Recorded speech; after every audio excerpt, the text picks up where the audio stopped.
Hello everyone, welcome to Being Teacher. I hope आप सभी अच्छे होंगे। बिहार शिक्षक भर्ती का नोटिफिकेशन आ गया है और आज से फॉर्म फिल होना स्टार्ट हो गए हैं। फॉर्म को कैसे फिल करना है वो आपको मैं इस वीडियो में नहीं बताने वाला, वो मैं आपको नेक्स्ट वीडियो में बताऊंगा, क्योंकि उससे पहले आपको कुछ इंपॉर्टेंट बातें जो हैं वो समझ लेनी है फॉर्म भरने से पहले।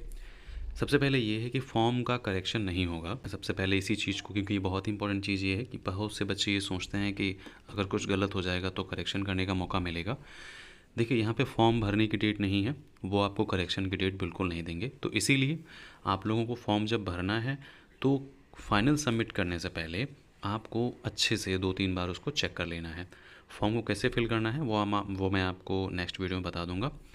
तो यहाँ पे कुछ टॉपिक हैं, जैसे कि अपेयरिंग वाले बच्चे, कॉम्बिनेशन क्या रहेगा, टाई ब्रेकर का नियम क्या है, और फॉर्म करेक्शन तो मैंने बता ही दिया आपको, और परीक्षा की तिथि के बारे में बात करेंगे। सबसे पहली चीज़ ये है कि अगर परीक्षा की तिथि के बारे में बात करें तो अगर कैंडिडेट अधिक होते हैं, फॉर्म की संख्या अगर अधिक होती है ना, तो पेपर 2 शिफ्ट में होगा। जैसे 7 तारीख को पेपर है तो 7 तारीख को जितने बच्चे अपेयर हो पाएंगे, उसके बाद 8 तारीख को भी एग्ज़ाम आपका कंडक्ट कराया जाएगा। यहाँ पे हम अगर रिक्तियों की बात करें तो रिक्तियाँ आपके सामने हैं। गणित और विज्ञान की, अनारक्षित की, महिला की, सामाजिक विज्ञान की, हिंदी, अंग्रेजी, संस्कृत, इन सभी की यहाँ पे वैकेंसी जो है वो दी गई हैं 6 to 8 तक। ओके, यहाँ पे महिलाओं को अलग से आरक्षण दिया गया है। महिलाओं की जो फ़ीस है वो भी 200 रुपये है, चाहे वो बाहर की हों, अदर स्टेट की हों या फिर बिहार की ही हों। ओके, लेकिन यहाँ पे सबसे इंपॉर्टेंट चीज़ ये है, जो सीटेट के नंबर हैं, जब नोटिफिकेशन जारी हुआ था पिछली बार की मैं बात कर रहा हूँ, तो उसमें जो नंबर था वो ये था कि अगर आपके 82 नंबर हैं, महिलाओं को लेकर के बात कर रहा हूँ, तो आप एलिजिबल हैं। लेकिन हुआ क्या है, जब नियुक्ति पत्र वितरण हुआ है, जब डॉक्यूमेंट वेरिफिकेशन हुआ है, तो उसमें जब सीटेट में 82 नंबर देखे गए हैं तो बहुत से लोगों के नियुक्ति पत्र जो हैं बता रहे हैं छीन लिए गए हैं। तो इसीलिए मैं यही बताऊंगा कि जो 90 नंबर है सभी के, वो एकदम श्योर के मान के चलिए कि उनका होना ही होना है। अब यहाँ पे हम बात करते हैं अपेयरिंग कैंडिडेट की।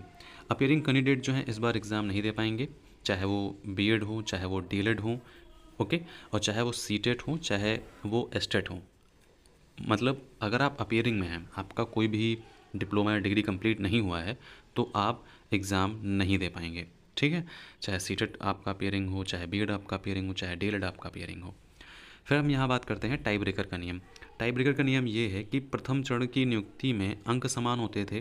अंक समान होने की जब स्थिति आती थी कि दोनों के अंक समान हैं, तो जिनकी एज ज़्यादा होती थी उसको हम नौकरी देते थे। लेकिन यहाँ पे क्या है, या फिर वर्णमाला के हिसाब से, मतलब जो नाम सबसे पहले किसका था, जैसे कि अंकिता और दूसरा है हर्ष, तो ए के नाम से जो है उसको नियुक्ति दी जाती थी। लेकिन इस बार क्या होगा, इस बार ये होगा कि टाई होने पर पहले भाग 3 में विषय वाले प्रश्नों में अंक, मतलब अगर आपके जीएस या जो आपका सब्जेक्ट वाला क्वेश्चन है, अगर सबसे पहले उसमें नंबर अगर ज़्यादा होते हैं उनसे, तो आपको दिया जाएगा।